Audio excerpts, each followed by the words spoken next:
我屌啦！呢排全部都大修車，你睇呢排啲機頭做到班師傅做到仆晒街啊！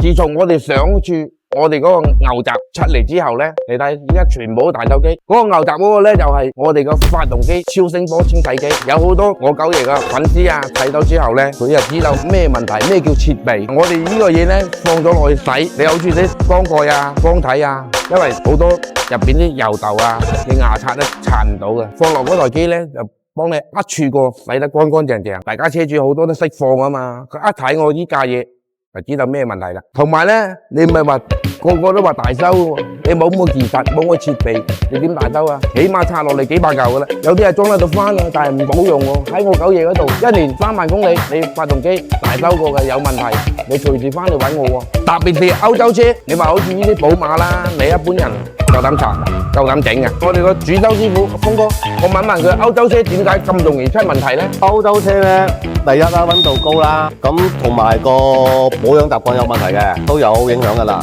點解咁講咧？第一，溫度高，如果你嘅底油唔正常更換嘅情況下，咁佢嘅降溫度唔夠啦，咁導致入邊啲油封啦、濕環啦，會嚴重磨損嘅。嚴重燒機油，加咗機油開廿日又要加，加上台車冇力噶嘛，燒機油啲車全部冇力嘅，喺香港揸上嚟指定叫我哋幫佢大修。呢個寶馬發動機咧，依家我哋全部打開晒噶啦，喺我哋呢度做嘢唔會話喐下幫你換咯。到時候咧，我哋換咩咧就根據入邊嘅情況、速度啊嗰啲有冇問題，你哋要全部打開晒，經過我哋個專業師傅睇過，如果要嘅，我哋一定會幫佢做。如果唔使嘅，慳啦慳。依家嘢咧，呢個機頭咧，又係我哋拭目以待喎。到時候裝起身嚟，咩叫做靜？大修後之後咧，係咪翻原先新車嗰啲巔峰狀態？